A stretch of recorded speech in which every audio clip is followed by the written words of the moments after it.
Salut tout le monde, donc vidéo un peu spéciale aujourd'hui.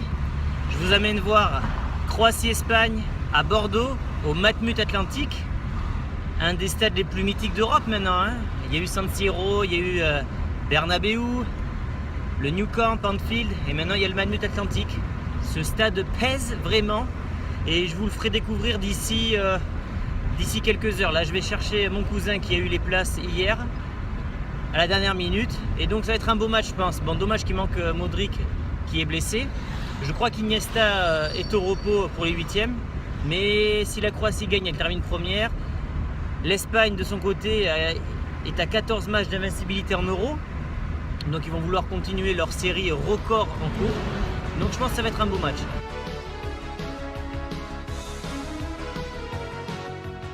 Ce qu'il faut savoir, c'est que même en étant de Bordeaux, je ne suis pas encore allé au Matmut Atlantique. J'étais abonné avant au Girondin, mais c'était à l'époque du stade Lescure, enfin du stade Chaban-Delmas. Mais étant donné que le niveau de la Ligue 1 était vraiment atroce, avec des têtes du nez, des tirs du tibia et j'en passe, j'ai mis un pouce rouge et je me suis désabonné. Et depuis, je ne suis toujours pas allé voir les Girondins, donc je vais découvrir le stade en même temps que vous. 17 h, mon deuxième cousin, il dort encore. La France avance avec ces gens-là, je vous le dis moi. Allez, ni. Et voilà, direction le Matmut Atlantique, on est dans les bouchons. Et je viens d'apprendre qu'on va être, alors je ne sais pas si vous allez le voir à la caméra, hop, on va être dans la fosse à ultra des Croates. Deux pauvres pélos, bien baraque, voilà, chez les Croates. Donc ça va être sympa là. On va insulter les Espagnols, hein, sinon on va se faire casser la gueule. Et voilà, tout va bien se passer.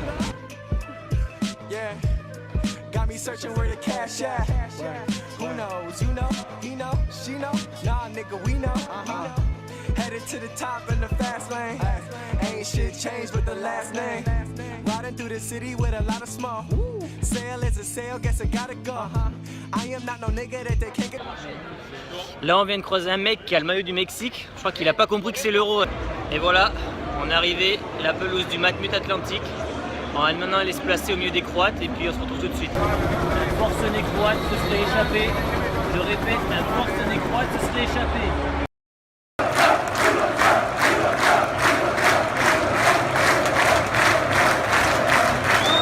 Je suis au plus proche du terrain, je peux pas faire mieux. Troisième rang. C'est des images exclusives.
Et voilà, match terminé, fin de série pour les Espagnols, défaite 2-1, défaite historique contre une Croatie qui n'était pas au complet avec Modric et Mandzukic absents.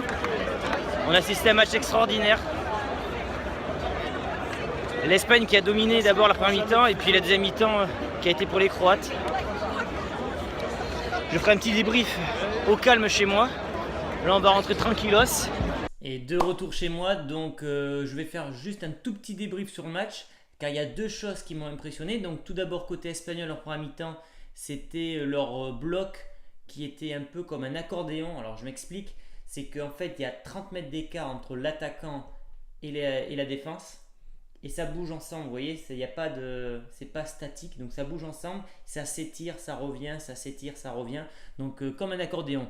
Donc ça m'a beaucoup impressionné côté espagnol en première mi-temps, avec David Silva pareil qui est très mobile, il avait aucun poste fixe, donc des fois on le voyait à droite, à gauche, au centre, enfin, vraiment très mobile. Et ensuite côté croate, il y a le défenseur droit qui m'a impressionné, de Serna, le capitaine. Tout d'abord parce qu'il a une qualité de centre extraordinaire, et aussi parce qu'il est très touchant. Il est venu à la fin du match devant le public croate pendant très longtemps, alors que les autres étaient rentrés dans le vestiaire. Il restait très longtemps, il avait les larmes aux yeux parce que, comme vous le savez sans doute, son papa est mort pendant l'Euro. Donc il sait que c'est sûrement sa dernière compétition avec son pays, donc il est vraiment très touchant. Et puis aussi le milieu offensif Perisic, qui lui est très fort. Et à mon avis, la Croatie a un grand coup à jouer dans cet Euro. Si elle arrive à passer les Portugais, qui sont, on va dire, le dernier épouvantail dans cette partie de tableau, ils peuvent aller en finale ensuite. Voilà. Côté espagnol, par contre, ça va être compliqué avec le tableau hardcore qu'ils ont maintenant. La France, pareil, ça va être dur. Donc là, il va y avoir des beaux matchs. Donc, pour les prochaines vidéos, ce qu'on va essayer de faire, c'est que je vais essayer de vous faire un petit pronostic pour les huitièmes. Je vous promets rien parce qu'à Bordeaux, il y a la fête du vin. Il y a les huitièmes en plus samedi, donc je vais essayer d'en mater quelques-uns. Donc je vais essayer de le faire avant. C'est pas sûr, mais enfin voilà. Donc en attendant, je vous laisse. Pensez à vous abonner si ce n'est pas déjà fait et à mettre un petit pouce bleu pour me dire si vous avez aimé ce vlog pour que j'en refasse plus tard. Allez, ciao tout le monde. Crazy mother.